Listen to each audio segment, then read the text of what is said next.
We are going to begin Chapter 7, which is Analytic Trigonometry, with Section 7.1, Verifying Trigonometric Identities. So we've practiced verifying identities already. Couple of tips for verifying. First, most important, work the most complicated side. Look at the side of the equation that looks the least simplified and work on that until you get it simplified to look like the other side. Never, ever, ever work on both sides of a verify problem. Pick one side, work that side only.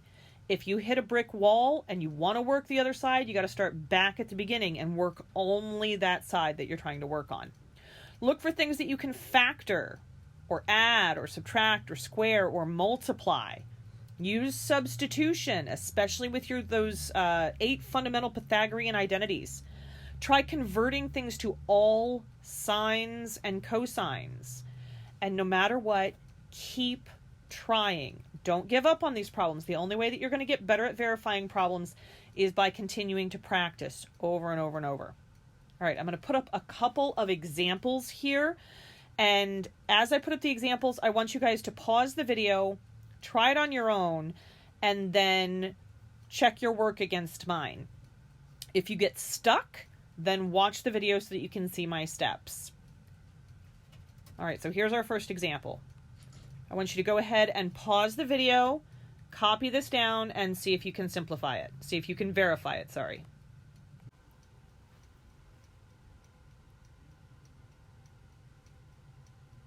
So one of the things that I didn't mention back on the tips for verifying screen, but I think is important to bring up here, one of the other things that I look for when I'm verifying is, what do my two sides look like? I've identified the left-hand side as the more complicated side. The right-hand side over here is obviously more simplified. So I'm going to work the left-hand side over here, but I'm noticing that I want to get it to be cosine squared. And I'm working with 2 sets of parentheses, one plus sine x, one minus sine x. And so knowing that that's where I'm headed, I'm going to go ahead and multiply these 2 sets of parentheses together because I know I need to end up with something squared. So I'm going to double distribute, and I end up with 1 minus sine x plus sine x minus sine squared x. Notice these are conjugate pairs here. They're identical except for the plus and the minus. And that means that this center term is going to cancel out. That gives me 1 minus sine squared x. I get really excited when I see that 1 minus sine squared x because that is a Pythagorean identity. I'm going to be using sine squared x plus cosine squared x equals 1. A little bit of algebraic manipulation. I see that I can substitute cosine squared x in the place of 1 minus sine squared x. And that is what I was after this whole time. That's what was on the right-hand side. And so I have now verified this identity. Left-hand side equals right-hand side. All right, example number 2. Go ahead and copy this down on your page. Pause the video and try to work through it yourself.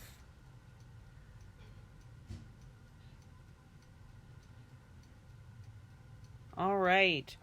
So the first thing I notice here that gets me really excited is inside the parentheses, I see secant squared theta minus 1, and I know that that is a Pythagorean identity.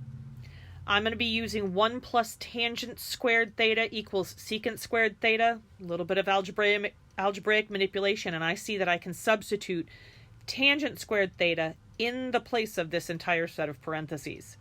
I also know, using a reciprocal identity, that cotangent squared theta is the same thing as 1 over tangent squared theta. And so I can multiply these two together. Those tangent squareds are going to cancel, and I end up with 1, which is what I had on the right-hand side. Left-hand side equals right-hand side. We have verified this identity. Nice work. Let's keep it going. Example number 3. So I want you to copy this down. Try it yourself first.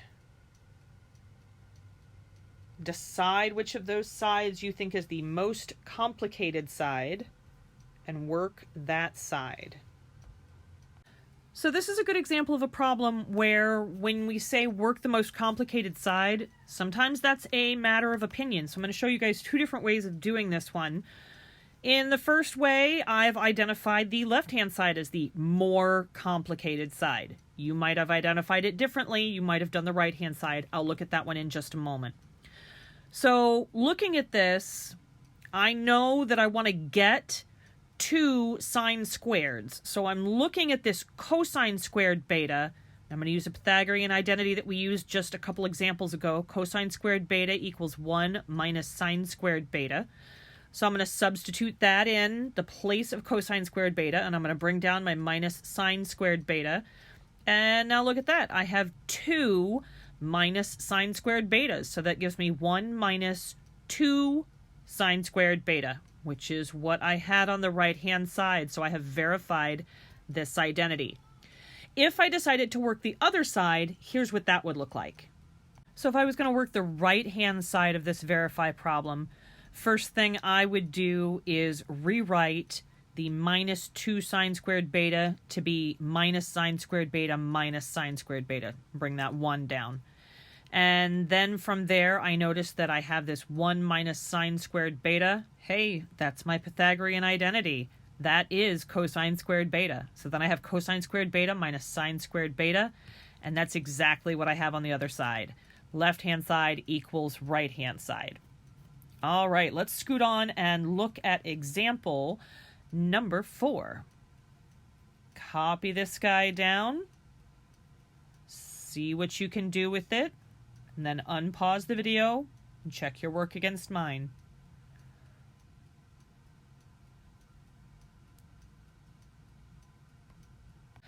Okay, similar to example problem number 3, this one, as far as which side is the most complicated side, that's kind of up for debate. So I'm going to show you guys both ways.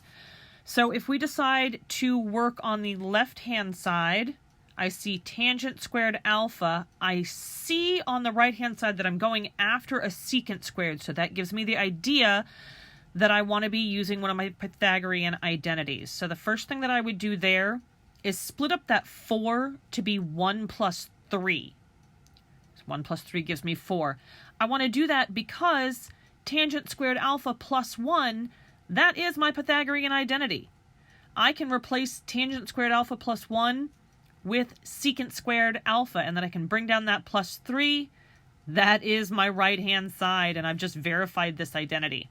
If you identified the right-hand side as the side that you wanted to work on, here's one possible way you could have gone about that. Again, I'm looking at a Pythagorean identity, and I see my secant squared alpha. Secant squared alpha is equal to 1 plus tangent squared alpha. Bring down that plus 3. Now I can combine my like terms, the 1 and 3 together. I get tangent squared alpha plus 4, and that is my left-hand side. So I can verify it either way. I want to do just a couple more examples with you guys. Let's look at example number 5. 2 minus secant squared theta equals 1 minus tangent squared theta. Pick a side. See if you can verify it. I'm only going to show one way this time. If you want to see me work the other side, please let me know. And I'll be happy to work through that for you in class. But I'm going to work the left-hand side and try to get that to look like the right-hand side. Go ahead and pause the video and give that a try yourself. All right, welcome back. So I said before the pause, before your chance to work on this yourself, that I was going to work the left-hand side and make it look like the right-hand side. You might have made a different decision. Here's how I would walk through the left-hand side. I see that secant squared theta, and I know that that's a Pythagorean identity. So I'm going to bring down my 2 minus, and I'm going to replace the secant squared theta with 1 plus tangent squared theta.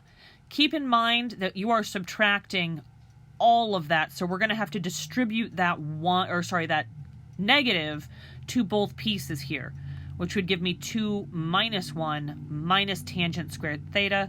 Combine my like terms together, and I get 1 minus tangent squared theta, which is my right-hand side. Let's look at example number 6. take a moment, write this one down. Again, you're going to work only one side. Pick one of those sides to work on. Pause the video and then come check your work against mine. I'm going to work the left-hand side, so if you want to see a comparison of that, you might want to work the left-hand side as well. I'll work the left-hand side. You can choose either side as you work. Now, example 6 is a little bit more complicated, a little bit more involved. The two sides look about equally as difficult as the other. I'm going to work the left-hand side. I'm looking at the right-hand side the whole time, though. I see that I'm going after cosines, and I can't really do anything with things that are to the fourth power, but I do know that if I take something that's squared and I square it again, that will give me something to the fourth power. So instead of having this sine to the fourth theta, I'm going to rewrite that as sine squared theta squared. So I'm going to bring down my sine squared theta minus, and then my rewritten sine squared theta, whole thing squared. That sine squared theta, that's a Pythagorean identity.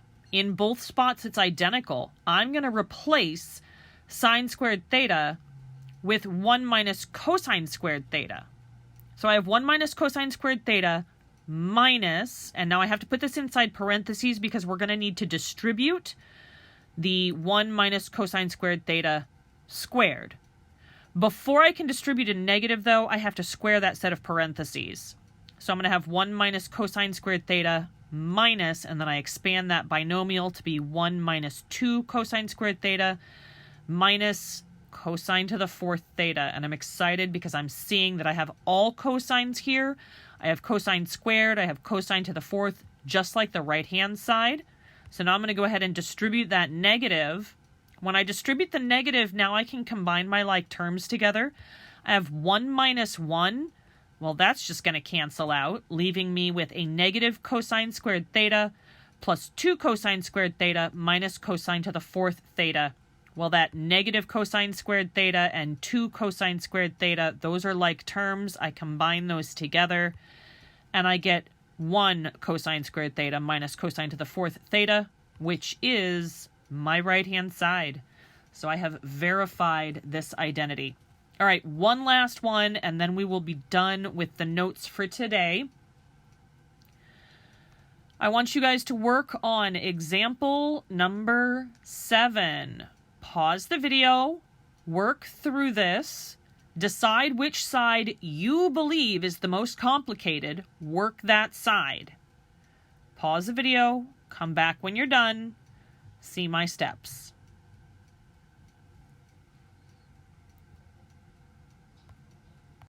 Okay, so here's my thinking on how to verify example number 7. When I was looking at the left-hand side and the right-hand side, I identified the right-hand side as being the most complicated side. So I'm going to work on the right-hand side and try to make it look like the left-hand side.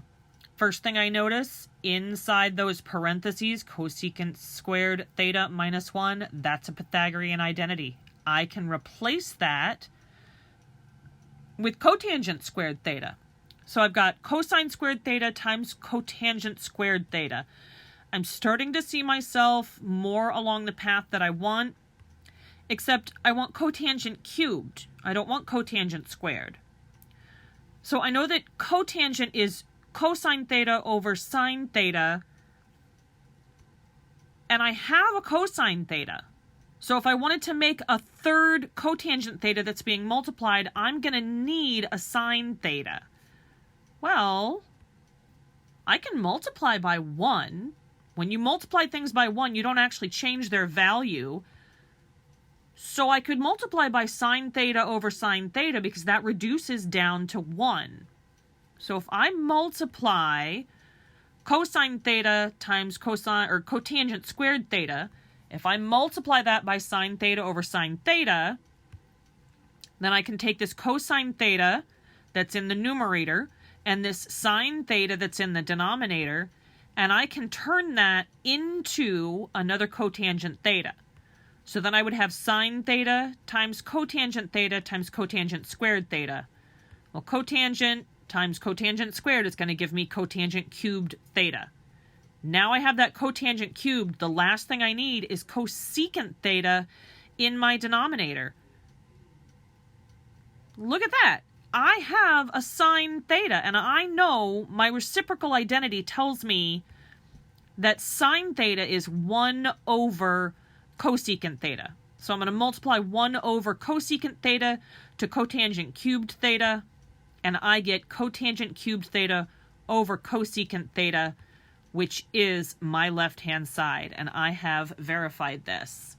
I want you guys to go ahead and get started on the homework. Homework is due on Tuesday. We're going to continue practicing verify problems tomorrow and Monday. But please dig into those problems and start working on verifying. I will see you guys in class tomorrow.